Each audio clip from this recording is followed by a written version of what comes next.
As Cy Coleman wrote in 1962, "You ain't no Eagle Scout, you're all at sea."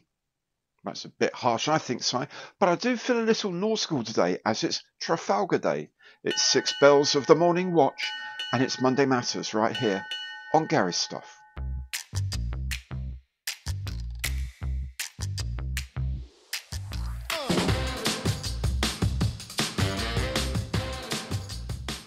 Hi, I'm Gary. Welcome to my channel. Welcome back if you've been here before. Indeed, it is today, Trafalgar Day. So, an opportunity for me to say an enormous thank you to all the members of the Royal Navy, the Royal Fleet Auxiliary, the Merchant Navy, indeed anyone who goes down to the sea in ships to look after our island nation. We all owe you an enormous debt of gratitude.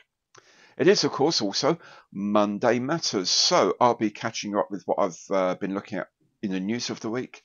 I'll be catching up with what I've been up to on my bench, and of course I'll be talking about this week's featured kit of the week.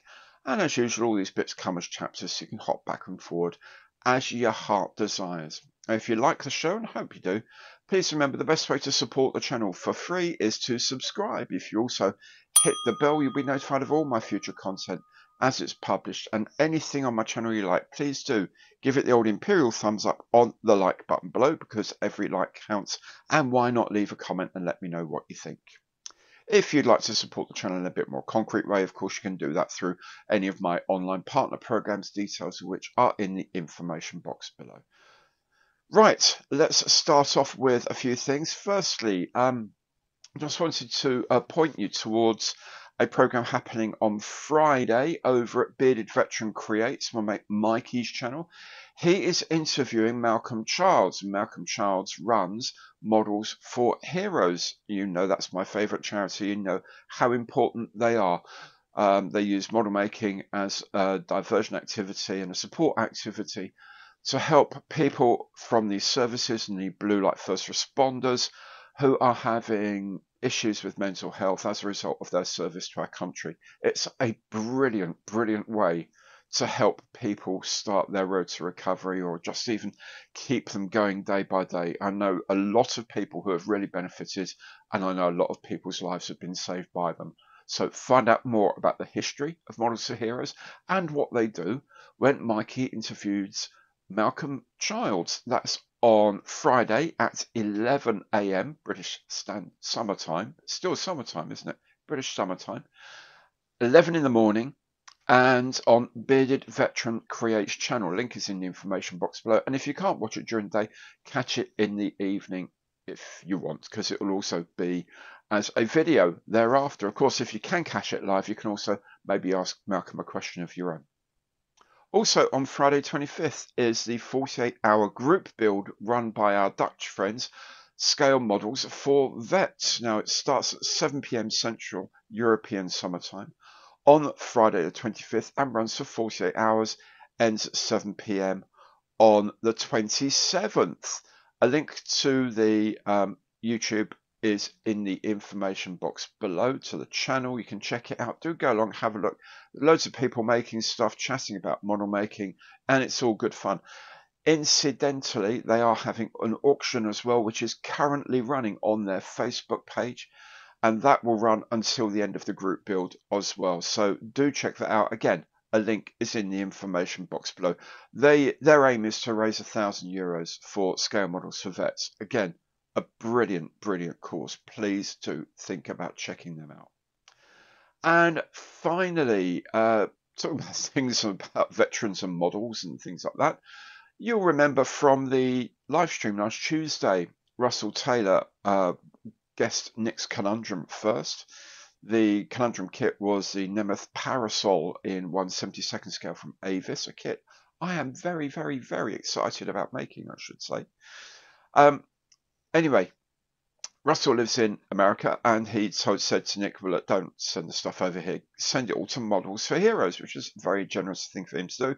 And Nick, in equal generosity, said, well, I'm still going to send you something, but yes, I will send some stuff in your name to Models for Heroes. So the two of you, gentlemen both, thank you so very, very much for what you've done. Just makes the channel feel a bit more worthwhile, frankly, when some good comes of what we do here. So On which note of good heart and good spirits, it's time to catch up with what's caught my attention on the news of the week.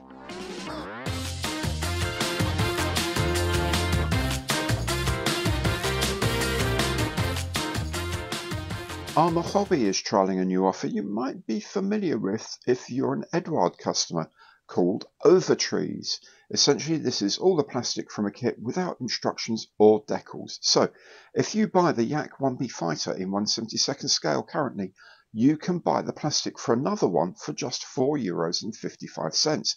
The good thing is the kit already comes with 2 complete sets of stencils and instrument decals, as well as options for markings. If this meets with customer approval, ARMA Hobby say they will do this for future releases too. Hong Kong Models has shown a built test shot of its new A20B/C new tooling, which should be available in early 2025, although how much is a new tool compared with the existing A20G or A20J is debatable. Clear Prop has a new 1/72 scale kit of the MQ-1C Reaper drone. It's in the advanced range, so it includes photo etch. It is essentially a scaled-down version of their earlier 1/48 scale kit. With considerably less fanfare than the last 2 new decal releases, AIRFIX has put out a new version of their 1/72 scale Tiger Moth. This one with schemes for an aircraft co-opted by the United States Army Air Force at RAF Metfield in 1943, the other for an aircraft operated by the Royal Australian Navy at Nowra in the 1950s. It should incidentally be remembered that Australia produced over 1,000 Tiger Moths for training during the war. If you want something slightly unusual for club night, you might fancy this PZL-12 amphibium from CHOROSZY MODELBUD in 1/72 scale. Be warned though, it is a resin kit and they can be fiddly at this scale. Polish newbie Cat Model has announced plans to make the Caproni CA3 in 1/32 scale, this on the back of announcing a Phoenix C1 and D1 in both 1/32 and 1/48 scales. Some photos now of test prints of the GOTHAFORCE Fokker D7 in 1/32 scale.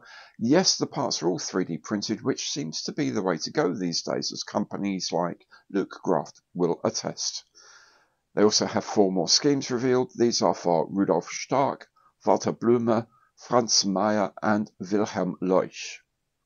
And speaking of Luke Graf, they have been showing off the schemes for their upcoming release of the PWS-10 monoplane fighter, 3 Polish schemes and 2 Spanish. 3D printed resin throughout with metal strengthening of the landing gear legs, struts and wings. The kit will be available in 1/32, 1/48 and 1/72 scales, which of course is the benefit of 3D printing. MOBAU factory has a range of new vehicles in 1/72 scale, including a variety of staff cars such as the Mercedes 320, a Packard 12, a Fiat 2800 Torpedo and a 10 horsepower Austin, all made in resin. New from TAKOM is the first of its new simplified Blitz Super range, the Panther Model G late production, in 1/35 scale. Now, simplified it may be, but it still has over 180 parts. It has Lincoln length tracks, metal gun barrel and photo etch, but it does have a single piece engine and no other interior detail. Offshore now, and TAKOM has this new harbour set that just cries out for a large scale diorama. It includes a floating bridge pier with 8 attendant vessels, that's 2 tugs, 4 multifunction boats and 2 anti-sabotage boats. There are some trucks, a mobile crane and some gangways, all of these in 1/350th scale. And also in 1/350th scale from TAKOM is the Project 658M ballistic missile submarine, known to NATO as the Hotel 2 class boat. These carried 3 R-21 or SSN-5 Serb missiles in the sail. One of these boats was K-19, famous for an accident to its nuclear reactor in 1961.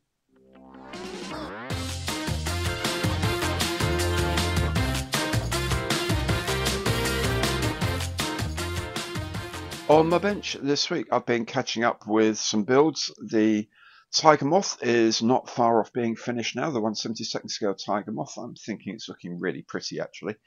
I have been, of course, pressing on with my 1/48 scale P40 from AIRFIX, and I've finished a build of the Martin Baker Tank Buster, previous Nick's live stream conundrum subject. I've also made a one-man submarine from ICM, the Molch style one-man sub, and the reason why I did that was to put an LED light in it. I've never put an LED in anything before, and it worked really well, so that was good. It's like a bit of practice before I start a project, probably in the new year, which will take probably the best part of the year to complete, but that involves a lot of LEDs. So just getting used to a bit of the technology. Of course, also published the box review of the BF110 from AIRFIX. That's a decent looking kit. The panel lines are a little bit pronounced, let's say, but I suspect once it's been painted, and if we don't use black panel line markers, maybe a dark brown or something like that instead, I think it'll all look all right, especially when it's sitting on a shelf. Maybe not close up, but sitting on a shelf, it'll look fantastic, I think. Also, of course, did the box review of the Vintage Classics Handley Page Handgun, something I've been looking forward to all year, arriving. And it arrived with a massive undershot on one half of the fuselage, which I've now had to write off to AIRFIX and ask them to send me a new replacement part. I'm not the first person to mention this particular undershot. I know at least one other person who has had them. These seems to be continuing problems at AIRFIX with quality control, and it wasn't very good to see that, I'm afraid. So there we go. Once I've got the new part here, I can get hold of it and start making the kit. I will be sanding all the rivets off because, of course, the aircraft was flush riveted throughout, but there we go. So that's another thing to look forward to in the future. I've got a couple of other box reviews. I've done one box review I've already shot, another few I'm shooting this week, so there's going to be plenty of content coming. Speaking about content, I need to talk to you about this week's featured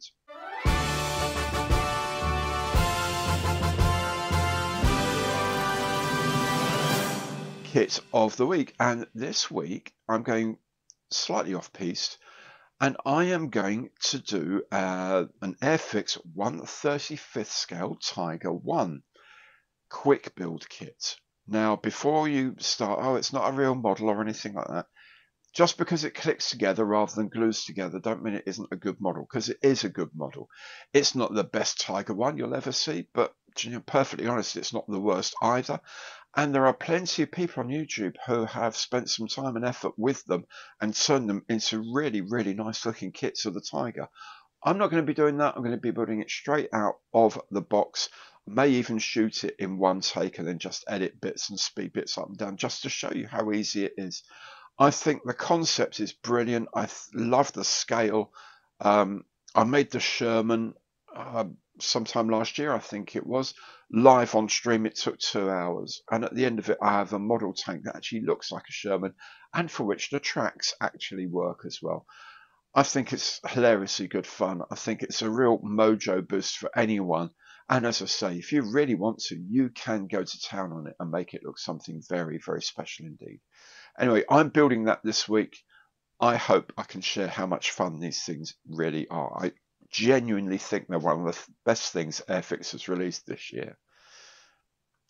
If you want to see that, and indeed the other content I'm releasing this week and in weeks to come, the best thing to do is to make sure you subscribe. It's free, and if you hit the notification bell, you'll be notified of all my future content as it is published. And of course, anything you like here, please do give it the old imperial thumbs up on the like button below, because every like counts, and do leave a comment to let me know what you think. Thank you so very much for watching. Hope to see you again on the channel soon. Take very good care now, and goodbye.